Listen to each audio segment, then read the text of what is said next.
ਲੁਧਿਆਣਾ ਦੇ ਫਿਰੋਜ਼ਪੁਰ ਰੋਡ ਵਿਖੇ general insurance EMPLOYEES all India association ਦੇ ਬੈਨਰ ਤੇ ਇੱਕ ਹੰਗਾਮੀ ਬੈਠਕ ਦਾ ਆਯੋਜਨ ਕੀਤਾ ਗਿਆ। ਪੱਤਰਕਾਰਾਂ ਨਾਲ ਗੱਲਬਾਤ ਕਰਦੇ ਹੋਏ ਪ੍ਰਬੰਧਕਾਂ ਨੇ ਦੱਸਿਆ ਕਿ ਜੋ ਕੇਂਦਰ ਸਰਕਾਰ ਦੇ ਵੱਲੋਂ ਕਾਰਪੋਰੇਟ ਘਰਾਣਿਆਂ ਨੂੰ ਫਾਇਦਾ ਪਹੁੰਚਾਉਣ ਦੇ ਲਈ ਲਗਾਤਾਰ ਮਾਰੂ ਨੀਤੀਆਂ ਰਾਹੀਂ ਹੱਥ ਕੰਡੇ ਅਪਣਾ ਰਹੀ ਹੈ, ਜਿਸ ਦਾ ਅਸੀਂ ਵਿਰੋਧ ਕਰਦੇ ਹਾਂ। ਉਹਨਾਂ ਕਿਹਾ ਕਿ ਕੇਂਦਰ ਸਰਕਾਰ ਹਮੇਸ਼ਾ ਹੀ ਸਰਕਾਰੀ ਕਰਮਚਾਰੀਆਂ ਤੇ ਫੈਕਟਰੀ ਵਿੱਚ ਕੰਮ ਕਰਨ ਵਾਲੇ ਲੇਬਰ ਮਜ਼ਦੂਰ ਨੂੰ ਲੇਬਰ ਕੋਡ ਰਾਹੀਂ ਨਵੇਂ ਮਾਰੂ ਐਕਟ ਲਾਗੂ ਕਰ ਰਹੇ ਹਨ, ਜਿਸ ਨਾਲ ਹਿੰਦੁਸਤਾਨ ਦਾ ਬਹੁਤ ਵੱਡਾ ਨੁਕਸਾਨ ਹੋ ਸਕਦਾ ਹੈ।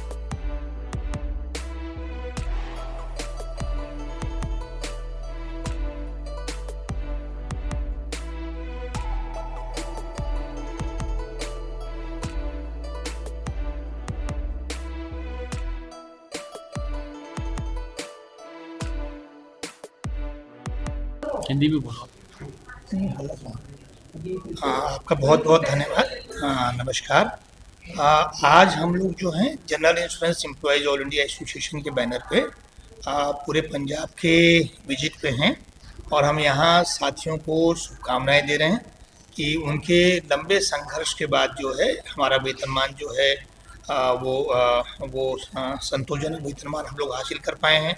14% NPS की बढ़ोतरी हुई है और 30% फैमिली पेंशन मिला है। उसके लिए हम लोग ज्वाइंट फोरम के बैनर तले सभी साथियों को शुभकामनाएं दे रहे हैं और आने वाले समय में हमारी चिंता है कि जिस तरह से ये मौजूदा सरकार जो है एक तरफा तरीके से 100% जो फॉरेन डायरेक्ट इन्वेस्टमेंट है वो पूरे देश में पूरा थोपा गया है इंश्योरेंस इंडस्ट्री के ऊपर, और जो 4 लेबर कोड जो कॉर्पोरेट ट्रस्ट हैं और जो कर्मचारियों के खिलाफ हैं पूरी तरह से उनका जो विरोध हो, इसको लेके आज की बैठक जो है मूल रूप से हुई है। जी, तो क्या मैसेज की देना चाहते हैं आप लोगों को कि कैसे इकट्ठे हों या क्या करना चाहिए? नहीं, हमारा मैसेज बहुत स्पष्ट है कि आज़ादी के बाद हमने जो श्रमिकों ने जितने भी अधिकार हासिल किए हैं वो संघर्षों से ही हासिल किए हैं और आज़ादी के बाद ये पहली दक्षिणपंथी सरकार है जो पूरी तरह से कॉरपोरेट्स के प्रभाव में है, कॉरपोरेट्स के दबाव में है।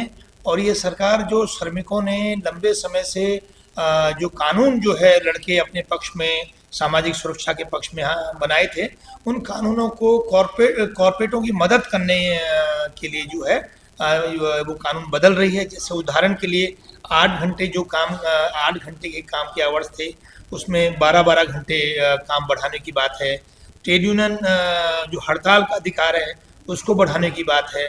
रिट्रेंचमेंट और ले ऑफ में जो तमाम प्रोविजंस थे उसको चेंज करने की पूरी बात हो रही है। महिलाओं को जो है नाइट शिफ्ट में काम करने की बात है। तो इस तरह के बहुत सारे ये लेबर कोड जो है नए जो है प्रावधान लेके आ रहा है और इसका हम लोग जो है पुरजोर विरोध कर रहे हैं और हम यही आग्रह कर रहे हैं कि 12 तारीख की जो सफल हड़ताल हुई है उसके बाद भी जो है अगर सरकार जो हमने मांग की है कि लेबर कोड को स्क्रैप करो, अगर सरकार उन्हें स्क्रैप नहीं करती है तो ये आंदोलन और व्यापक होगा। तो जो आप लोगों को जागरूक कर रहे हैं कैसा सहयोग मिल रहा है? ये बहुत ही अभूतपूर्व सहयोग है।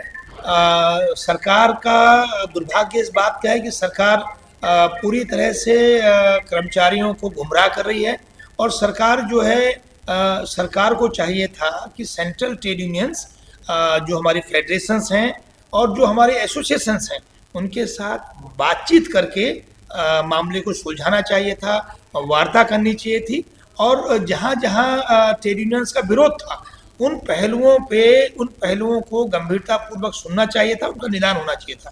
तो सरकार इस रास्ते पे नहीं है, तो हम लोग उम्मीद करेंगे लोकतांत्रिक तरीके से अपने आंदोलन को बढ़ाएंगे और सरकार को बाध्य करेंगे कि सरकार जो है जो भी कर्मचारी विरोधी बिंदु हैं उसमें उनको हटाए और हम लोगों से बातचीत करें। लोगों को क्या मैसेज देना चाहोगे लास्ट में?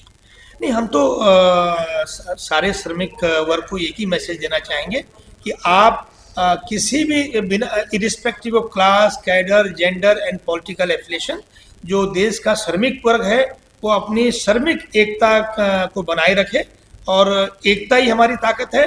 अगर हम एक रहे तो चाहे वो 100% FDI है हम उसका मजबूती से विरोध कर पाएंगे, चाहे बीमा क्षेत्र को मजबूत करने की बात है हम उसे कर पाएंगे, चाहे मर्जर का सवाल है हमारी कंपनी में हम उसे हासिल कर पाएंगे, चाहे हमारे नॉन कोर बेनिफिट्स हैं जो हमारे पेंडिंग हैं हम उन्हें भी हासिल कर पाएंगे।